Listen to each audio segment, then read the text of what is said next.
వాక్యం చదువుకున్నాం. 119వ కీర్తన 73వ వచనం.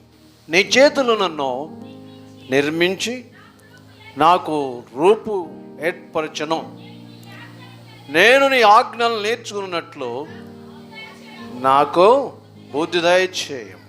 ప్రార్థన చేసుకుంటా. జీవము మిగిలిన ప్రియపూర్వకుతో మీకు వందనాలైనా నీ సన్నిధిలో నీ మాటలు మేము తిరిగి మరలా నేర్చుకొనబోతున్నాము. నేను ఈరోజు సిద్ధపరిచిన నీ మాటలు బిడ్డలకు వినిపించండి.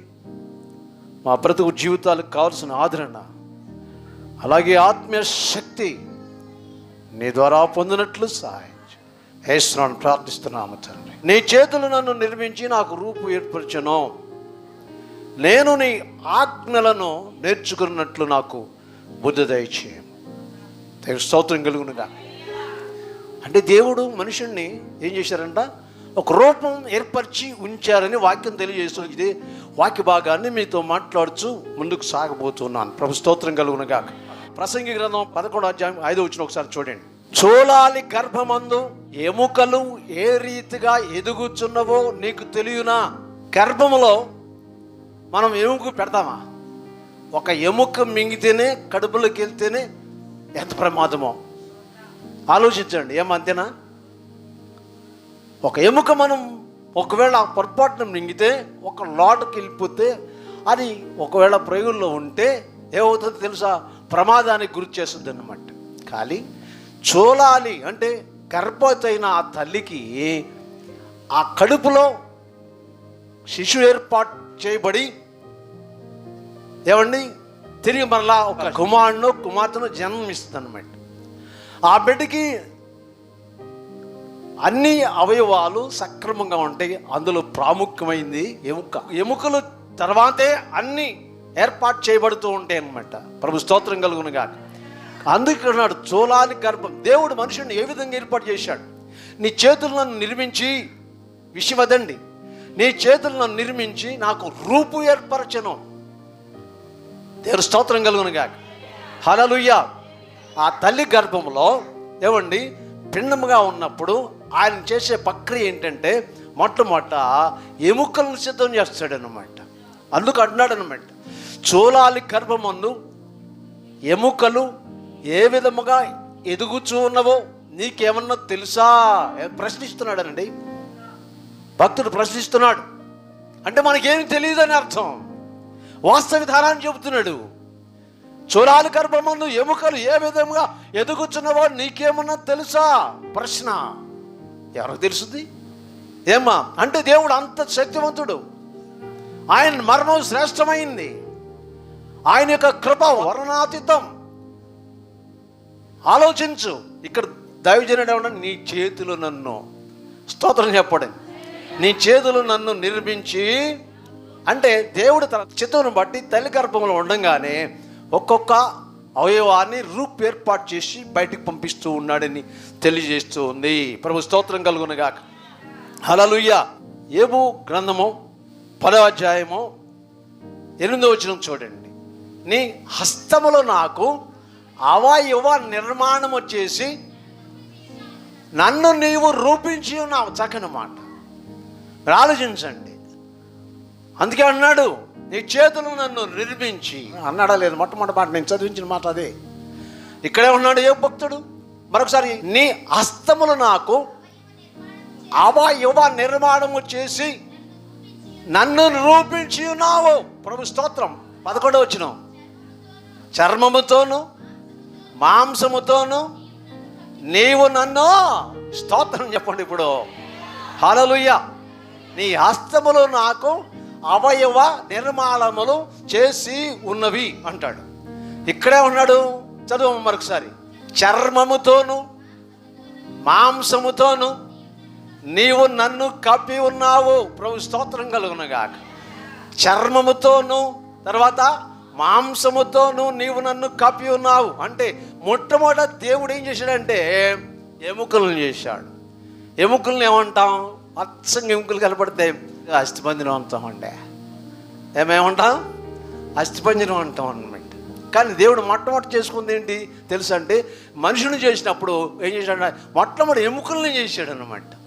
ఆ తదనంతరం ఏం చేశాడు ఆయన, మాంసముతోనూ చర్మముతోనూ నీవు నన్ను కప్పి ఉన్నావు. ప్రభు స్తోత్రం కలుగునుగా. ఇక్కడ ఏ భక్తులు ఏమన్నాడంటే, నీవు నన్ను మొట్టమొదట మాంసముతోనూ చర్మముతోనూ నీవు నన్ను కప్పి ఉన్నావు. ప్రభు స్తోత్రం కలుగునుగాక. మనము నిర్మింపబడిన రీతి అలాంటిదన్నమాట. దేవుని స్తోత్రం కలుగునుగాక. ఇప్పుడు యెషయా గ్రంథం చదవండి. యెహోవా నీవే మాకు తండ్రివి, మేము జిగట మన్ను. ప్రభు స్తోత్రం కలుగునుగాక. హల్లెలూయా. మన భక్తులు పాట రాశాడు కదా, జిగట మన్నే మానవులంతా పరమకుల్ మరి ప్రభుడవు నీవే. జిగట మన్నే మానవులంతా పరమకుల్ మరి ప్రభుడవు నీవే. గర్వమన్న చీగదెలు దిల్పి గనులనైనా మే పవకడి. గర్వమన్న చీగదెలు దిల్పి గనులనైనా మే పవగడి. రేయి పవలు నీ పద సేవా జీవదాయక యుట మేలో సాటి లేని దేవుడనివే. నాదు కోట కొండయుని. ఆమేన్. హల్లెలూయా. మేము జిగటమన్నువి, నీవు మాకు కొమ్మరివి. ప్రభు స్తోత్రం కలుగునుగా. జిగటమన్ను మేము, నువ్వు మాత్రం కొమ్మరివి. ప్రభు స్తోత్రం కలుగునుగా. గమనించండి, కొమ్మరికి మట్టి మీద సమస్త ఆధిపత్యం కలిగి ఉంటాడు. దేవుని స్తోత్రం కలుగునుగా. సరే పైన మట్టి నయ్యా, సరి అయిన పాత్ర చేయుమయ్యా. సర్వేశ్వర నిరీక్షులను సర్వరి సేవితును.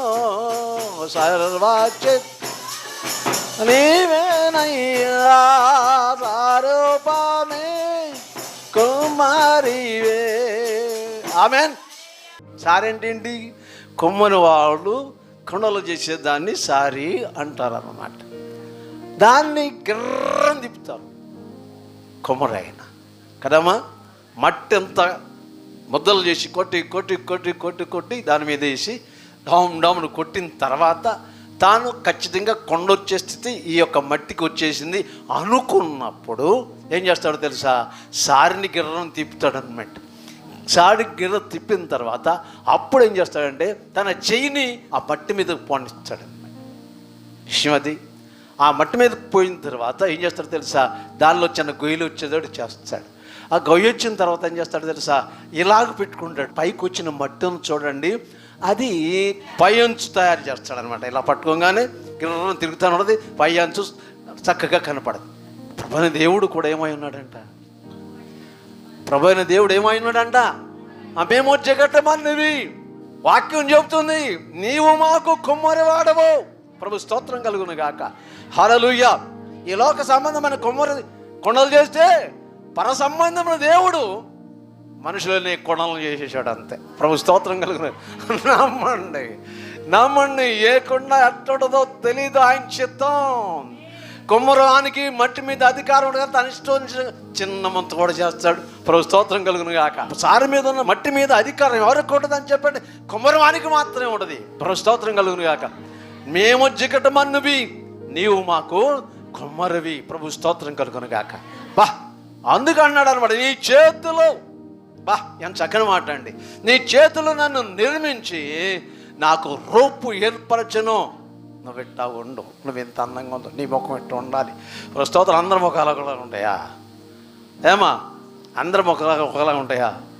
ఉండవు. ప్రభు స్తోత్రం కలుగునుగా. కాలు పిల్లలకు మాత్రమే ఉంటాయి, అంతేనా? కాలు పిల్లలుగా పుట్టిన వాళ్ళకి మాత్రమే ఉంటాయి. ప్రభు స్తోత్రం కలుగునుగా. బైబిల్ గ్రంథంలో ముందుగా కాలు పిల్లలుగా పుట్టిన వాళ్ళు ఎవరు? యాషావు, యాకోబు. మరి వాళ్ళిద్దరు ఎలా ఉండరు మనకు తెలియదు చరిత్రలో. ప్రభు స్తోత్రం కలుగునుగా. రూపం ఒకటే ఉండదు, గుణగణాలు వేరుగా ఉన్నాయి.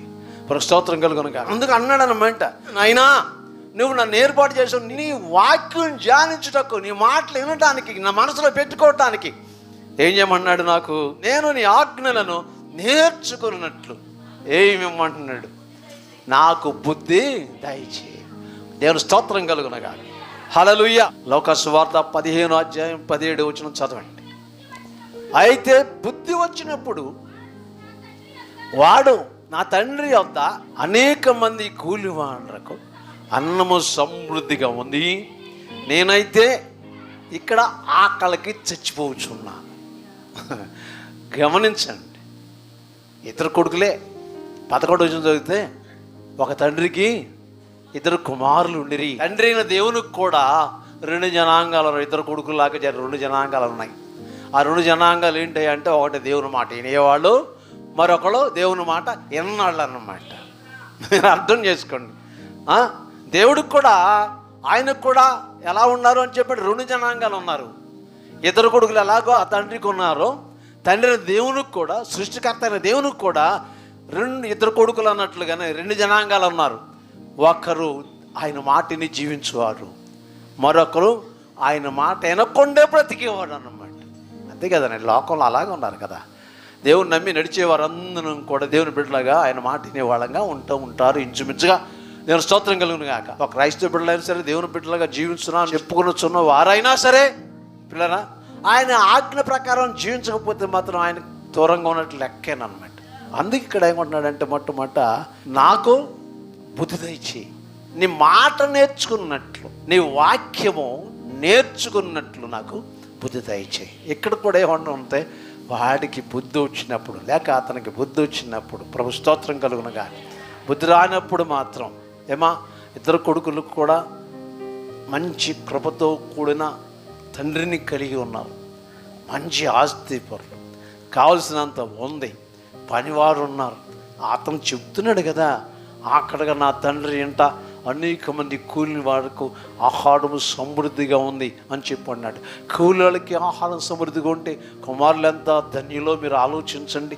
అంత ఉన్నతాస్థితి కలిగిన ఆ తండ్రికి పుట్టిన ఆ 2 బిడ్డలు ఎంత గొప్పవాడు అనుకోవాలా. ప్రభు స్తోత్రం కలుగును గాక. హల్లెలూయా. కానీ చిన్నాడు ఏమనుకున్నాడంట, వచ్చి నాయనా నాకు వచ్చి ఆస్తిలో భాగం ఇచ్చేయమన్నాడు. ఎవరి ఆస్తిలో? తండ్రి ఆస్తిలో. ఈయన సంపాదించింది ఏం కాదు. ప్రభు స్తోత్రం కలుగును గాక. ఎవరు సంపాదించారు? తల్లిదండ్రులే సంపాదించారు. ప్రభు స్తోత్రం కలుగును గాక.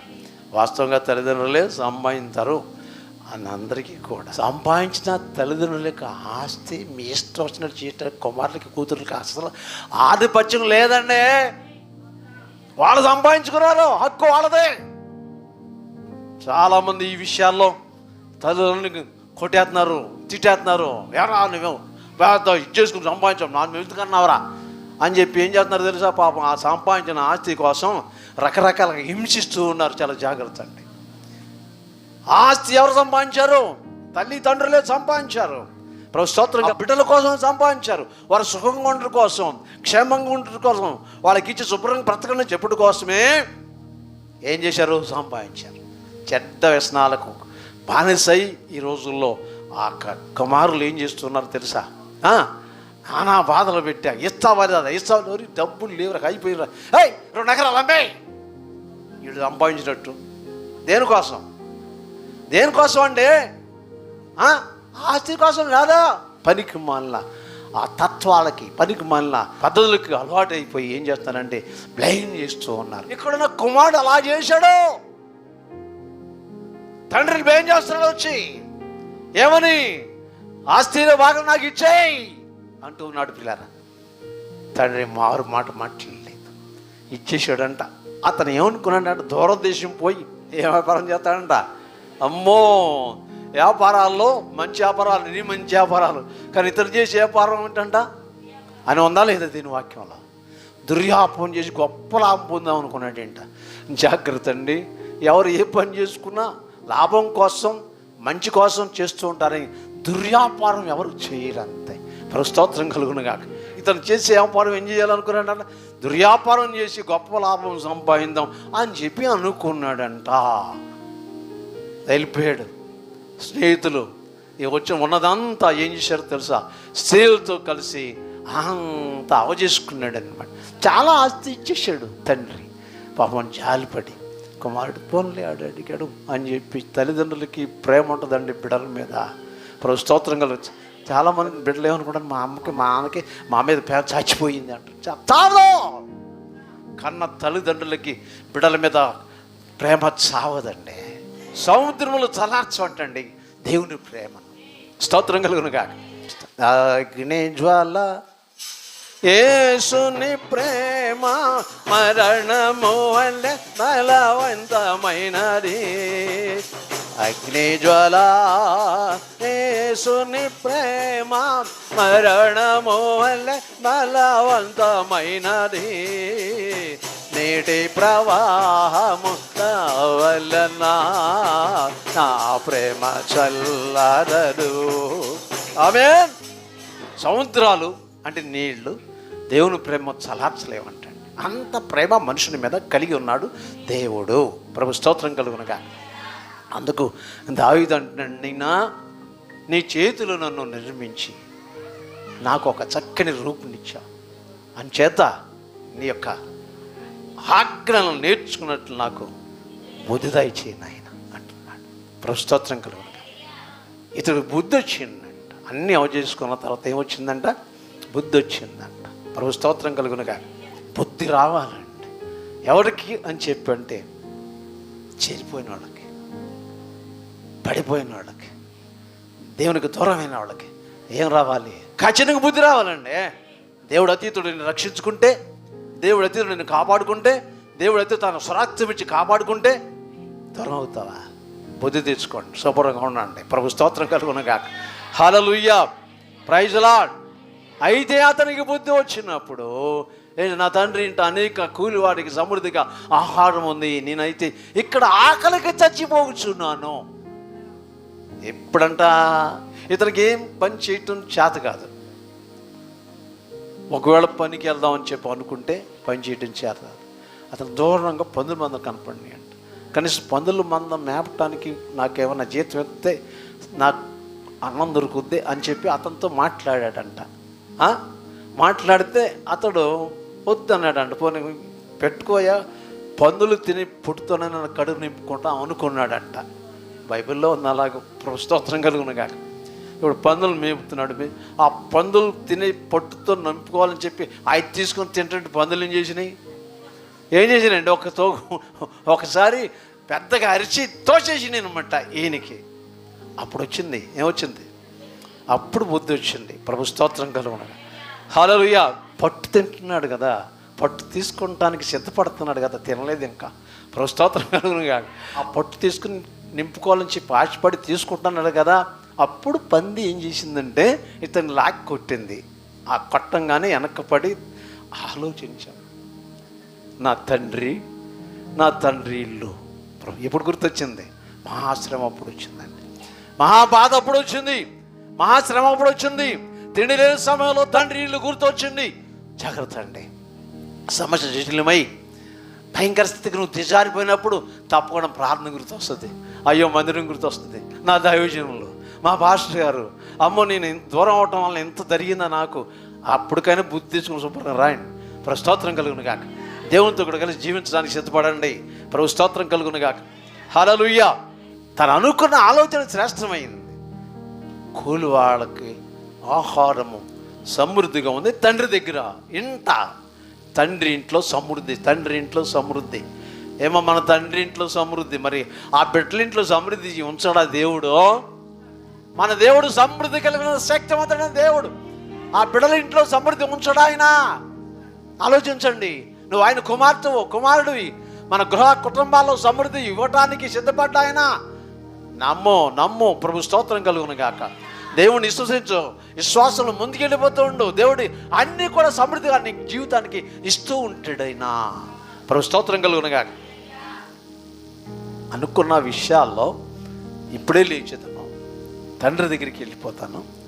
నా తండ్రి, మొట్టమొదట పరలోకములకు విరోధముగాను నీ ఎదుట నేను పాపం చేసి మీదట నీ కుమారుడు అనిపించడానికి యోగుడిని కాను అని ఆయనతో అంట అనుకున్నాడంట. అనుకుని బయలుదేరాడు. ప్రభు స్తోత్రం కలుగున్నాడు. ఎక్కడ బయలుదేరాడు? తండ్రి గృహం దగ్గరికి, తండ్రి ఇంటి దగ్గరికి. ప్రభు స్తోత్రం కలుగునగా. ప్రైజ్ లార్డ్, హల్లెలూయా. ప్రేమ దేవుని పిల్లలారా, ఒకసారి ఆలోచిస్తే వాస్తవ విధానం ఏంటంటే, కొడుకు మునుపటి పద్ధతి ప్రకారం లేడు. ఎందుకో తెలుసా అండి? చిరిగిపోయిన వస్త్రాలు లేవు కదా, అన్నీ అయిపోయినాయి కదా, ఆస్తి అంత పోయింది కదా. చిరిగిపోయిన వస్త్రాలు మొదలది, మాసిపోయిన గెట్టం, భయంకర స్థితితో కూడిన శరీరం. చూస్తే ఫలానైన కొడుకు అని చెప్పి తొందరపడి ఎవరు గుర్తించలేని స్థితిలో అంత స్థితికి దిగజారిపోయాడు అనమాట. నేను స్తోత్రం కలవనుగా. ఏమండి చూడండి, ఆ కొడుకు వస్తున్నాడంట. తండ్రి వెళ్ళిన దగ్గర నుంచి కూడా నా కొడుకుని మరలా తిరిగి వస్తాడు, నా కొడుకు మరలా తిరిగి వస్తాడు అని చెప్పి చూస్తానే ఉంటున్నాడు అంటే అండి. ఒక విషయం చెప్పనాను మీకు, దేవుడు కూడా అంతేనమ్మా. ఒకవేళ దేవునితో నడుస్తూ నడుస్తూ జీవిస్తున్న నీ జీవితంలో దేవుని విడిచిపెట్టి, సవాసాన్ని విడిచిపెట్టి, సంఘాన్ని విడిచిపెట్టి, ఇక శాంతం లోకంలో కలిసిపోయి అన్నీ చేయడానికి సిద్ధపడినప్పుడు దేవుడు ఏమనుకుంటాడో తెలుసా? అయ్యో, స్వరక్తం ఇచ్చి కనుక్కున్నానే నా కొడుకు ఇలా దిగజారిపోయాడే, తిరిగి మళ్ళీ వస్తే బాగుండా అని చెప్పి ఏం చేస్తాడో తెలుసా? నీ కోసం ఎదురు చూస్తూనే ఉంటాడు అనమాట. ప్రభు స్తోత్రం కలుగునగా. ఈ తండ్రి కూడా ఏం చేస్తున్నాడు అని చెప్పంటే, ఆ కమాండ్ కోసం ఎదురు చూస్తున్నాడు. వస్తాడు ఎప్పటికైనా, ఎప్పుడు వస్తాడు ఎప్పటికైనా అని చెప్పండి. వస్తున్నాడంట. చాలా దూరంగా చూసేసరికి కనిపెట్టేశాడు. ఎవరో? ఎలా కనిపించాడు తెలుసా అండి? నా కొడుకు ఇటు నడుస్తాడు, నా కూతురు ఇటు నడుస్తుంది అని ఎవరు చెప్తారు? తల్లిదండ్రులే చెప్తారండి ఎక్కువ భాగం. ప్రభు స్తోత్రం కలుగునుగా. ఏమందినా తల్లి తండ్రికి బిడల యొక్క నడిచే విధానం ఖచ్చితంగా తెలుస్తుంది. ప్రభు స్తోత్రం కలుగున. నడక అనిపించాడండి ఈయన. ఎవరో? ప్రభు స్తోత్రం కలుగునుగా. ఆ నడక కనిపించేసాడు. అందుకని పరిగెత్తుకుని పోయి మెడ మీద పడి ఏం చేశాడంట? ముద్దు పెట్టుకున్నాడంట. ప్రభు స్తోత్రం కలుగునుగా. ఇంక ఏం చెప్పలా ఆయన, చెప్పడానికి సిద్ధపడుతుండే. వద్దు, మాట్లాడొద్దుగా, నీకోసం నేను ఎదురు చూస్తున్నా. తప్పిపోయి దొరికావు, చనిపోయి బ్రతికావు నాయన. తప్పిపోయి దొరికావు, చనిపోయి బ్రతికావు నాయన. నా జీవితంలో నువ్వే నా కొడుకు, రా అని చెప్పి ఏం చేశాడంట? కుమారుడిగానే స్వీకరించాడు. ప్రభు స్తోత్రం కలుగును గాక. హల్లెలూయా. Praise Lord. క్రీస్తు యేసునందు ప్రతి దేవుని పిల్లరా, దేవుని చిత్తాన్ని బట్టి, దేవుని కృపలో అక్కడ జరిగిన ప్రత్యేక విశ్వాసం ఏంటంటే, ఆ పని వాళ్ళందరూ పిలిచి ఏం చేశాడంట? నా కొడుకు ఏమా తప్పై మళ్ళీ వచ్చాడు, అంతేకాదు ఆత్మీయంగా చనిపోయి బ్రతికాడు, మరలా పెద్ద ఇందు చేయమన్నాడంట. పెద్ద ఇందు జరుగుతూ ఉందంట. పెద్ద కొడుకు పొలం పోయాడు, వచ్చాడంట.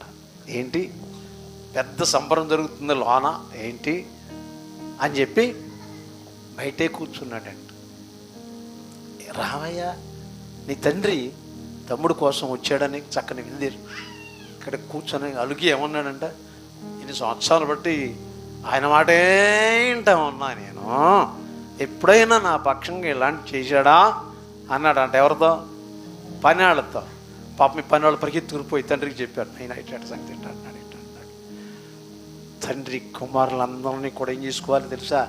తప్పకుండా దగ్గరికి చేర్చుకోవాలి. అందుకని పరిగెత్తుకుని వెళ్ళిపోయాడు కేడు దగ్గర నా కుమారుడు దగ్గరికి. అయ్యా, నావన్నయు నీవి, నీవి నావే. ఈ నీ తమ్ముడు తప్పిపోయి ఏం చేశాడు? దొరికాడు, చనిపోయి బ్రతికాడయ్యా. చెబుతున్నాడు, అన్నకి చెబుతున్నాడు. ప్రభు స్తోత్రం కలుగును గాక. మొట్టమొదటి మాట ఏంటి తెలుసా? నావన్నయు నీవి, నీవియు నావే. దేవుని స్తోత్రం కలుగు. ఈ స్వభావం దేవునిలో మాత్రమే ఉంటుంది. స్తోత్రం కలుగును గాక. దేవుడిదే స్వభావం కలిగి ఉన్నాడంతే. దేవుని స్తోత్రం కలుగు. నా వన్నయు నీవే. ప్రభు స్తోత్రం కలుగును గాక. దేవుడి దగ్గర ఎన్ని ఉన్నాయో అన్నవి కూడా ఎవరు అంట? మనవేనంటండి. దేవుని స్తోత్రం కలుగున్నాయి. అవి తీసుకుంటే ఒక్కొట్టుగా తీసుకుంటాం నీ బాధ్యత. ప్రభు స్తోత్రం కలుగును గాక. హల్లెలూయా. దాచబడి ఉన్న ధనాన్ని ఎత్తికినట్టు ఎత్తుక్కోవాలంట. ఉందా బైబిల్లో? దాచబడి ఉన్న ధనమును వెతికినట్లు, పోగొట్టుకున్న దానిని వెతికినట్లు ఎత్తుక్కోవాలంటండి. దేన్ని? దేవుని దగ్గర నువ్వు కోరుకున్న దాన్ని ఏం చేసుకోవాలో తెలుసా? ఎత్తుక్కుంటూ ఉండాలంట. ప్రభు స్తోత్రం కలుగును గాక. ఎప్పుడు?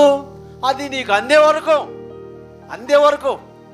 పోగొట్టుకున్న నాణ్యం దొరికే వరకు ఎతికింది కదా. ఏమా? పోగొట్టుకున్న నాణ్యం ఏం చేసింది? ఏమా? దొరికే వరకు ఏం చేసిందంట, ముందు దీపం వెలిగించిందంట. ఇది చేయాలి మీరు. ఏం చేసిందంట? దీపం వెలిగించింది. ఇది చేయాలండి. ప్రభు స్తోత్రం కలుగును గాక. హల్లెలూయా. మీరు కూడా ఏం చేయాలి? దీపం వెలిగించడం అంటే ఏంటి? ఆత్మదీపం వెలగబడాలి. ప్రభు స్తోత్రం కలుగును గాక. ఆత్మదీపం వెలిగించబడాలి. ఆ తర్వాత ఎత్తుక్కోవాలన్నమాట. ఆమె దీపం వెలిగించి ఏం చేసింది?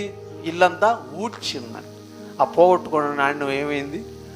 దొరికిందా లేదు? దొరికిన తర్వాత అందరికి తీసుకొచ్చి చూపించింది. నేను పోగొట్టుకుని రాత్రి అంతా ఎతికి చచ్చిపోయాను, ఇవాళ నేను రాత్రి దీపం వెలిగించాను, శుభ్రంగా ఊడ్చాను, నాకు దొరికింది, ఇదిగో చూసుకోండి అని చెప్పి సంతోషపడిందంట. ప్రభు స్తోత్రం కలిగిన కానీ దేవునికి ముందు కూడా కార్యంలో ముందుకు సాగుతున్న నీ జీవితంలో ఏ విషయంలో దూరం అయ్యావో ఆ విషయంలో మరలా తిరిగి దొరికే వరకు కూడా ఏం చేయాలి? ఎత్తుక్కోవాలండి. దేవుని దగ్గర ఎత్తుకోవాలి. ప్రభు స్తోత్రం కలుగును గాక. దేవుడు మాత్రం మనల్ని ఏం చేశాడంట? ఎత్తుకాడంట అండి. ఎదకి నన్ను ఇలా చేరితే ఎంబడించగా పిలచితే రోత బ్రతుకులు మార్చితే నీదు సుతునిగా చేసితే నా ప్రాణనాథుడా నీదో ప్రాణమిచ్చితే నేను నీ వాడను యేసువా. ఏ రీతి స్తుతి ఎంతునో ఏ రీతి సేవినంతునో నేరములెల్చని వాడా నాదు గలలేయుడా తీరము దాటిన వాడా నా ప్రాణను. దేవుని స్తోత్రం కలుగును గాక. హల్లెలూయా.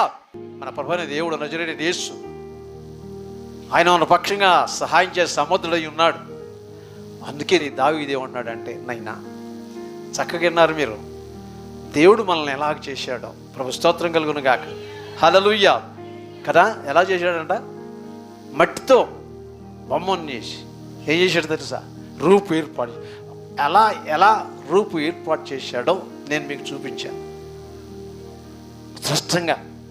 ఏమండి, యెషయా భక్తుడు ప్రభువా మేము జికటమన్నవి, నీవు మాకు కొమ్మరవి అన్నాడు. అది కారణం 2:7 దేవుడని యెహోవా నేల మట్టితో నరుని చేసి చాలండి. దేంతో చేశాడంట?